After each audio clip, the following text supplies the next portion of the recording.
हाँ, तो मैं बात कर रहा था फैक्टर्स की कि जो कंक्रीटिंग के लिए इफ़ेक्ट करते हैं, कंक्रीट पोरिंग में इफ़ेक्ट करते हैं। तो पहली बात मैं आपको बता चुका हूँ पिछली वीडियो में, वो वीडियो कट ऑफ हो गई थी। अब दूसरा फैक्टर जो मैं आपको बताने जा रहा हूँ वो है मतलब कि आपके स्टील को जंगारी तो नहीं, जंगारी का अमल तो नहीं हो रहा, मतलब आपके स्टील को जंग तो नहीं लगा। जी जी। अगर आपके स्टील में बहुत ज़्यादा जंग लगा है, आपका स्टील जो है वो जंग आलूदा है, तो आप उस स्टील को प्लीज़ इस्तेमाल ना करें। एक बार क्यों? क्योंकि आपका जो स्टील है ना जी, उसके ऊपर जंग की तय चढ़ चुकी है। अब उस जंग की तय की वजह से आपका स्टील का और कंक्रीट का जो ताल्लुक बनना था ना, जो जॉइंट बनना था, जी। जो बॉन्ड बनना था, वो नहीं बन पाएगा, क्योंकि उसके ऊपर एक जंगारी की तय चढ़ चुकी है। सही हो गया। ठीक है जी, the corrosion has been started on the steel, that's why it will not create a joint between steel and concrete. So हमें इस बात से बचने के लिए अव्वल तो उस स्टील को यूज़ ही नहीं करना।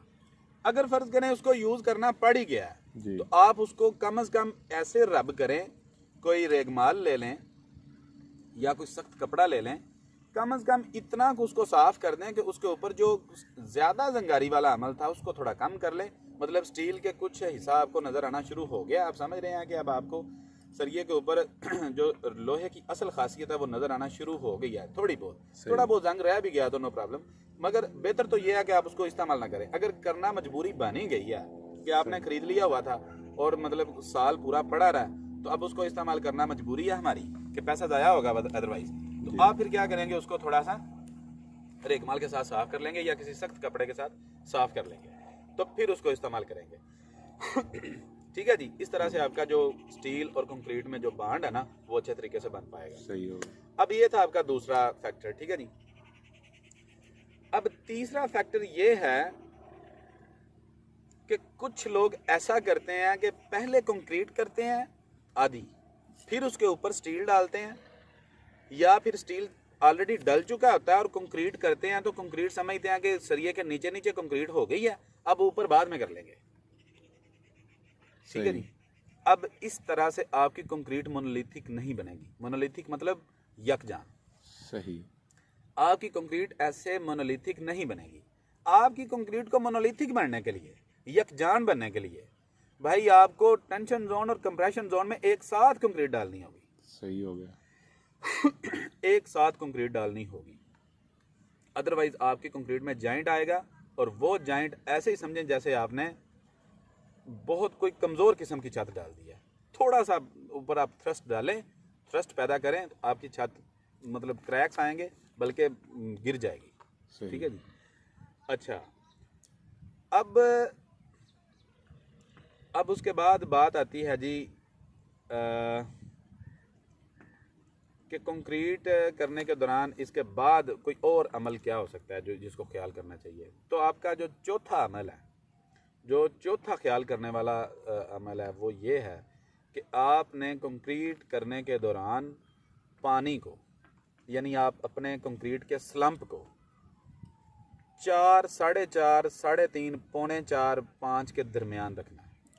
सही। इससे ज़्यादा या इससे कम जो स्लम्प होगा वो ज़ाया है, वो ख़राब है।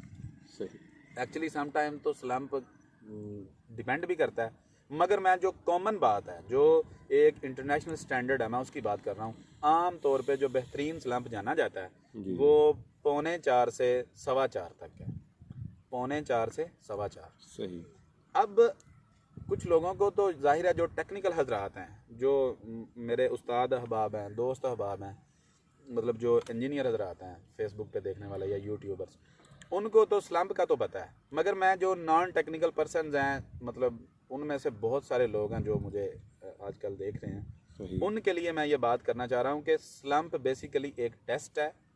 वो टेस्ट क्या होता है, वो पानी बताता है कि आपकी कंक्रीट में पानी कितना है, होना कितना चाहिए था और है कितना। सही। अब वो लगाया कैसे जाता है वो कभी फिर मैं इंशाल्लाह किसी वीडियो में बता दूंगा। जी लेकिन आपको मैं बता चुका हूँ कि आपका स्लंप जो है वो 3.25 से 4.25 के दरमियान होना चाहिए। सही। अब अगर आपका स्लंप फर्ज करें 4 तक है तो मतलब आपने बेहतरीन स्लंप प्रोवाइड किया है। आपकी जो पानी चाहिए था, जितनी मिकदार चाहिए थी कंक्रीट में, उतनी ही मिकदार है। अच्छा अब ये था पानी की बात कि मतलब आपको पानी कितना डालना चाहिए। समटाइम ऐसा होता है कि जनाब कंक्रीट करते वक्त ऐसे मिस्त्री हजरात ने या जो कंक्रीट कर रहे होते हैं, कंक्रीट वाली टीम ने ऐसे छप्पड़ लगाया होता है जी पानी धड़ाधड़ डाल रहे होते हैं। क्यों? एक्चुअली वो क्या करना चाह रहे होते हैं, कंक्रीट की वर्कबिलिटी को बढ़ाना चाह रहे होते हैं। वर्कबिलिटी बढ़ाने से क्या होता है, मजदूर की मतलब मेहनत करने में, जो बंदा मेहनत कर रहा होता है, ऊपर गरमाला चला रहा होता है या कंक्रीट को स्प्रेड कर रहा होता है, जी उस बंदे की मेहनत में कमी आती है, मतलब उसको कम मेहनत करनी पड़ती है। Are you getting my point? Yes. अब जब आपकी कंक्रीट की वर्कबिलिटी ज्यादा होगी, बहुत ज्यादा हो जाएगी, मतलब कंक्रीट यहाँ तक कि कंक्रीट ब्लीड करना शुरू, ब्लीडिंग होगी कंक्रीट में।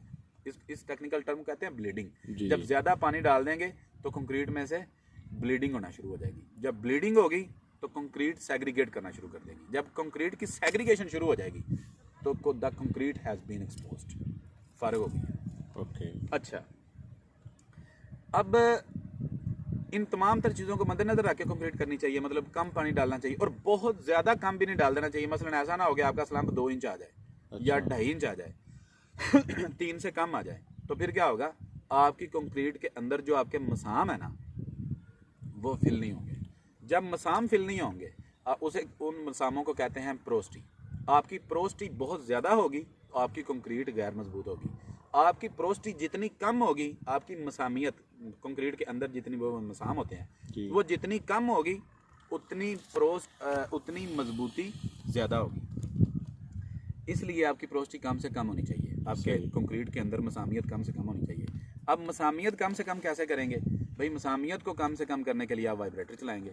छतों के ऊपर वाइब्रेटर आमतौर पे पाकिस्तान में तो बहुत कम चलाया जाता है। जो इंटरनेशनल प्रोजेक्ट्स हैं या जो गवर्नमेंट प्रोजेक्ट्स हैं जहाँ पे इंजीनियर्स बाकायदा तौर पे तैनात किए जाते हैं, वो तो चलवाते हैं। जी जी। लेकिन आम तौर पे हमारे घरेलू जो मामलात हैं, मसलन जिसमें हम ये रेजिडेंशियल हाउसेज बनाते हैं, हम घरों में या मतलब आम प्लाजाज में कोई नहीं इस्तेमाल करते जो आम ठेकेदार हैं। लेकिन जो प्रोफेशनल ठेकेदार हैं, जो प्रोफेशनल वर्कर्स हैं, वो जब काम करते हैं तो वो वाइब्रेटर चलाते हैं। वाइब्रेटर जो है ना, बहुत इंपॉर्टेंट फैक्टर है। सही। अब जब वाइब्रेटर चलाएंगे तो आपकी मसामियत ख़त्म होगी, और जब मसामियत ख़त्म होगी तो मजबूत कंक्रीट मिलेगी। बिल्कुल। अच्छा, अब ये बात थी मसामियत की हद तक। अब एक और अमल जो बहुत इम्पोर्टेंट है कंक्रीट पोरिंग के लिए, वो मैं आपको इससे पहले कई बातें बता चुका हूँ और मज़ीद 1-2 बातें बाकी हैं।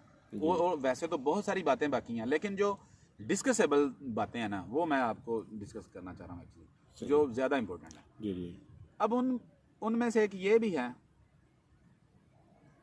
कि आपने जब कंक्रीट मुकम्मल कर ली है, अब कंक्रीट हमेशा आखिर से शुरू करें, और मतलब आखिर से शुरू करके तो स्टार्ट पॉइंट तक आए जहाँ से आपने फारग होकर नीचे उतर सकते हैं। ऐसा कभी होता है कि जहाँ से आप कंक्रीट प्रोवाइड कर रहे होते हैं, बंदों ने वहाँ पे कंक्रीट स्टार्ट शुरू कर दिए वहाँ पे कंक्रीट करना स्टार्ट कर दिया जी। अब वहाँ से कंक्रीट करते करते करते एंड तक जाते हैं।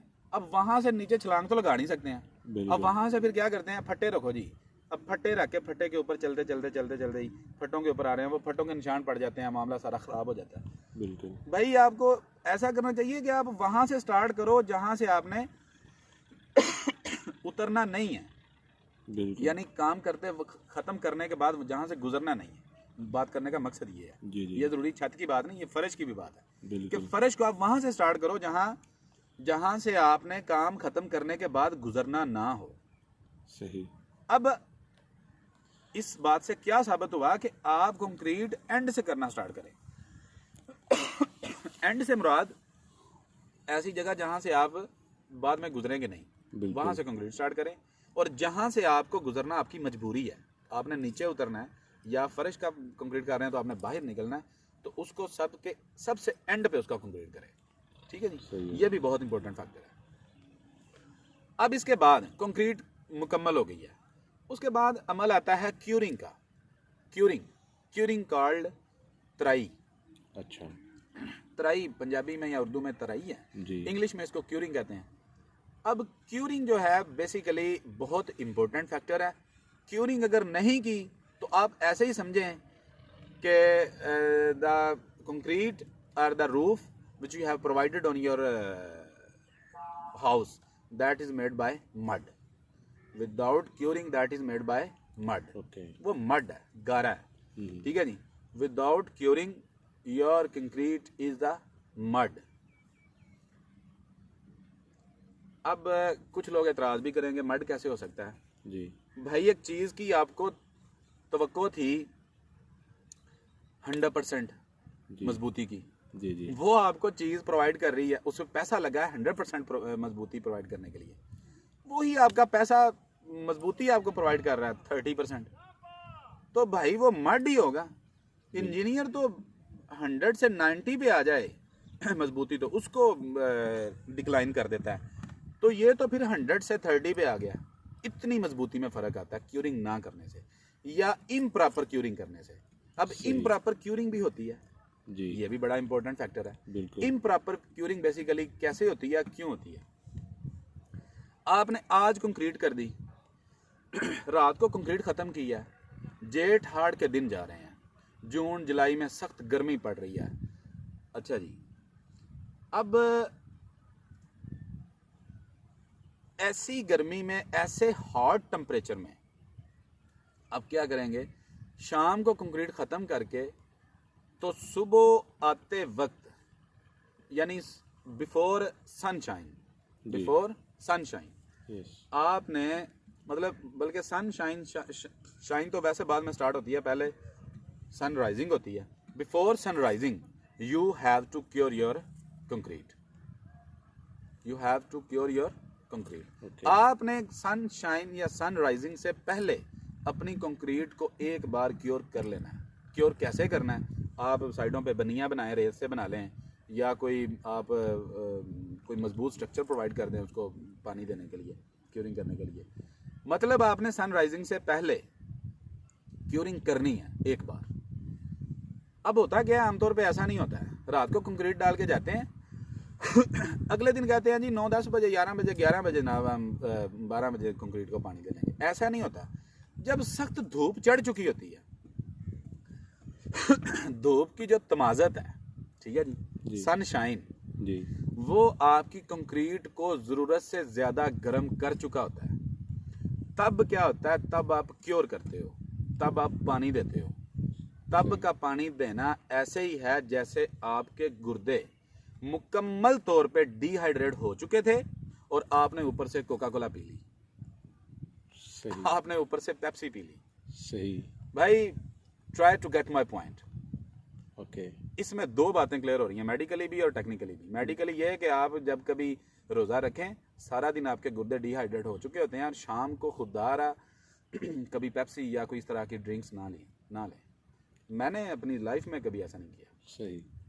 जब नहीं पता था तब शायद कभी हो चुका होगा, जी। जब से पता है तब से मैंने कभी रोज़ा रखने के बाद अल्लाह तौफीक दे तो मैं कभी जब गुर्दे ख़ास तौर पे किडनीज डिहाइड्रेट हो चुकी होती हैं तब मैं ड्रिंक्स नहीं लेता। सही। अब इस बात को मद्देनज़र रख लें कि एक चीज़ मतलब तरसी हुई थी पानी को, तब आपने उसको पानी नहीं दिया। बिल्कुल। अब जब वो अपनी वो मतलब लिमिट से आगे जा चुकी है, तब आप जब उसको पानी देंगे ना भाई, वो फट जाएगी। बिल्कुल। क्योंकि वो ज़्यादा पानी पी लेगी। सही।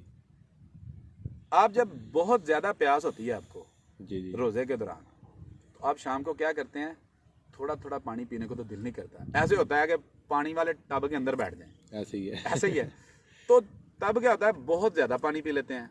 और जब बहुत ज़्यादा पानी पीते हैं भाई, आपके गुर्दों को, आपकी अंदर वाली नालियों को या आपके मैदे को इतना पानी नहीं चाहिए होता है जितना आपको तलब हो रही होती है, जितनी आपकी नीयत जो चाह रही होती है कि पानी, बहुत ज़्यादा पानी पी लूँगा। तो अब बहुत ज़्यादा पानी पीने से भैया फटेंगे। बिल्कुल। बाद में क्या होता है? औखे हुए होते हैं, नमाज नहीं सही तरह से पढ़ी जाती है। ऐसे ही है, ऐसे ही। पेट भर जाता है मटके की तरह। ऐसे ही होता है भाई कंक्रीट के साथ भी। कंक्रीट जब कंक्रीट सूखना शुरू हो जाती है ना जी, मतलब जब वो मतलब डिहाइड्रेट हो रही होती है तो उसमें से पानी इवेपोरेट कर रहा होता है, तब कंक्रीट को पानी चाहिए सूखने के लिए, या कंक्रीट को मजबूती पकड़ने के लिए पानी चाहिए। बिल्कुल। अब वो जितना उसको उसमें पानी होता है वो अपनी मजबूती के दौरान तो इस्तेमाल कर चुकी होती है, बाद में अगर आप उसको फौरी तौर पे पानी प्रोवाइड नहीं करेंगे तो वो तरस जाएगी, प्यासी हो जाएगी। जब वो प्यासी होगी तो आप उसको पानी प्रोवाइड नहीं करेंगे तो फिर क्या होगा, हार्ट होना शुरू हो जाएगी, उसमें क्रैक्स आएंगे, या वो कम मजबूत होगी। क्रैक तो उस वक्त नहीं आएंगे, क्रैक उस वक्त आएंगे जब उसको बाद में आप पानी देंगे, लेकिन जब वो डिहाइड्रेट हो चुकी है और जनाब आप पानी नहीं दे रहे हैं तो भाई वो कंक्रीट का कोई फ़ायदा नहीं है। वो कंक्रीट चाहे ना करें, गारे से मकान बना लें, उस कंक्रीट का कोई फ़ायदा नहीं। सही। लेकिन आपने प्रॉपरली मतलब कर ली है, कंक्रीट क्यूरिंग प्रॉपरली कर ली, तो आपकी कंक्रीट सवा सेर है। सही। अच्छा, अब आपको समझ आ गई है ना कि गर्म मौसम में, सख्त गर्म मौसम में आपको 6 या 7 घंटे बाद क्योर कर देना चाहिए। 6 या 7 घंटे बाद क्योर कर देना चाहिए। और सख्त धूप में कभी क्यूरिंग मत करें, सख्त धूप में कभी क्यूरिंग मत करें। हाँ, आपकी कंक्रीट के ऊपर ऑलरेडी पानी है, जमाशुदा है, और सख्त धूप लगी हुई है, फिर आपने थोड़ा बहुत पानी छिड़काना है तो छिड़का लें, नो प्रॉब्लम। मगर ड्राई कंक्रीट को सख्त धूप में खुदारा पानी मत डालें उसके ऊपर, ठीक है जी। वो डिहाइड्रेट हो चुकी होती है, जब आप उसके ऊपर पानी डालेंगे तो वो फट जाएगी, उसके ऊपर क्रैक्स आएंगे, ठीक है जी। पंजाबी में उसे कहते हैं तिड़कना, वो तिड़क जाएगी जनाब। अच्छा, अब चूंकि हम पंजाबी लोग हैं, पेंडू लोग हैं, हमें तो इन सब बातों का ख्याल करना है जी। कि मतलब कुछ लोग ऐसे भी हैं जिनको मे बी क्रैक्स का ही ना समझ आए, लेकिन बहुत सारे माशाल्लाह पढ़े लिखे लोग हैं, समझते हैं बातों को। बिल्कुल। तो भाई ये था आज का कंक्रीट का टॉपिक। ये मेरी जो दोनों वीडियोस हैं जी, ये मैं एडवाइस करता हूँ कि तमाम जो लोग हैं जो टेक्निकल फील्ड से हैं या नॉन टेक्निकल हैं, भाई उनको ये देखनी चाहिए। बिल्कुल। और ये तमाम तर बातें जो हैं ये बहुत इम्पोर्टेंट हैं।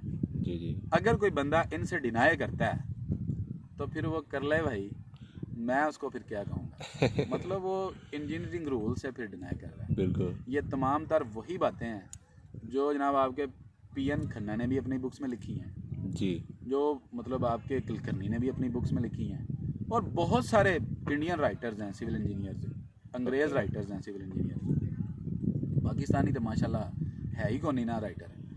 लेकिन यार आई एम एक्सपेक्टिंग, इंशाल्लाह आई एम एक्सपेक्टिंग, मैं तवक्को कर रहा हूँ, there will be a person who will write many books on the civil technology, civil engineering, regarding design, regarding survey, regarding quantity survey, regarding soil mechanics, ठीक है जी, regarding structure design. Okay. I am expecting, inshallah, Allah will give us a good leader, Allah will give us a good guidance provider, inshallah.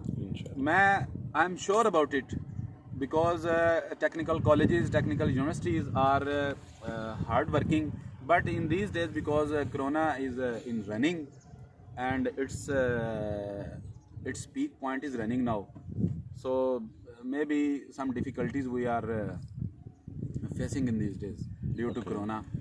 But inshallah, after corona, I am sure the students will study much hard, and मैं expect कर रहा हूँ कि इंशाल्लाह कोई ऐसा leader आएगा जो हमारे पाकिस्तान का, मतलब कि जो हमारे पाकिस्तान में बुक्स लिखेगा सिविल के ऊपर, सिविल टेक्नोलॉजी पूरी की पूरी, क्योंकि हम पीछे नहीं हैं। कोई बंदा अगर इस बात को नहीं माने तो मैं उसको चैलेंज करता हूँ कि सिविल टेक्नोलॉजी में, स्पेशली सिविल टेक्नोलॉजी में हम पीछे नहीं हैं। बिल्कुल। पाकिस्तानी पीछे नहीं हैं भाई। मेरा मतलब वर्ल्ड वाइड एक्सपीरियंस है, मैं सिर्फ पाकिस्तान की बात नहीं कर रहा हूँ। मैंने सऊदी अरब जाके भी देखा है, सऊदी अरब जाके भी अपना नाम बनाया है भाई, मतलब अपना नाम पैदा किया है। कैसे? पहली बात तो यह है कि वो वैसे ही हमें जानते हैं कि पाकिस्तानी क्या है, बिल्कुल। लेकिन उसके बाद हमारी जो टेक्निकल सर्विसेज हैं उनसे वो लोग डिनाई नहीं कर पाए हैं। मेरे 1-2 बार मीटिंग्स हुई हैं इजिप्शियन इंजीनियर से, मसरी इंजीनियर्स के साथ, तो वो अल्हम्दुलिल्लाह मान गए थे। मानते हैं ज़ाहिर है, तो इसलिए ना मैं ये एक्सपेक्ट कर रहा हूँ कि पाकिस्तान के अंदर इंशाल्लाह कोई ऐसा बंदा या कोई ऐसा लीडर ज़रूर आएगा जो पाकिस्तान में, यानी ये जैसे पीएन खन्ना साहब हैं या कुलकर्णी साहब हैं या वो इंडियन खुरमी साहब हैं, वो जो राइटर्स हैं माशाल्लाह उन्होंने बड़ी बड़ी बुक्स लिखी हैं, जी तो मैं तवक्को कर रहा हूँ कि पाकिस्तानी राइटर्स भी इंशाल्लाह बुक्स लिखेंगे। इंशाल्लाह। हमारे जो डिप्लोमा की बुक्स थी, मसलन वो जो अशरफ साहब हैं और एक और थे, क्या नाम था उनका, जुल्फ़कार था या पता नहीं क्या, इसहाक साहब शायद। नहीं 2 लोग थे ज़्यादा, एक अशरफ साहब हैं वो फैसलाबाद से हैं शायद, और एक और थे, मुझे उनका नाम भूल गया। जी वो आमतौर पे माशाल्लाह टीचर हैं, बड़े अच्छे टीचर हैं, मायानाज टीचर हैं, ज़ाहिर है उन्होंने बुक्स को ट्रांसलेट किया। बिल्कुल। एक्चुअली ना that books has been just translated into Urdu from English. जी अब इंडियन राइटर्स ने वो बुक्स इंग्लिश में लिखी और पाकिस्तानी राइटर्स ने उनको इंग्लिश वाली बुक्स को उर्दू में ट्रांसलेट कर दिया। जी लेकिन इंशाल्लाह बहुत सारे लोग आएंगे जी, मैं तवक्को कर रहा हूँ, बहुत सारे नए आइडियाज़ लेके आएंगे इंशाल्लाह। हमने भी कुछ आइडियाज़ क्रिएट किए हैं, इंशाल्लाह वो मैं आपके साथ डिस्कस करूँगा। जी जी तो मैं उस बात के बारे में भी श्योर हूँ कि वो आइडियाज़ आपने इससे पहले नहीं देखे होंगे। वो स्ट्रक्चर के बारे में भी हैं, सर्वे के बारे में भी हैं, आर्किटेक्चरल पॉइंट ऑफ व्यू से तो अल्हम्दुलिल्लाह लोग भी जानते हैं, शायद काफ़ी लोग जानते होंगे कि आर्किटेक्चरल पॉइंट ऑफ व्यू में तो बहुत सर्विस कर चुका हूँ अल्हम्दुलिल्लाह। माशाल्लाह। ऐसे करके बहुत सारे नए आइडियाज़ हमने क्रिएट किए हैं, सही। तो मंजरे आम पे लाएंगे इंशाल्लाह उनको। ले जी, कंक्रीट का समझ आ गया आपको? जी okay. Thank you so much. Thank you. Thanks. अल्लाह हाफ़िज़। अल्लाह हाफिज़।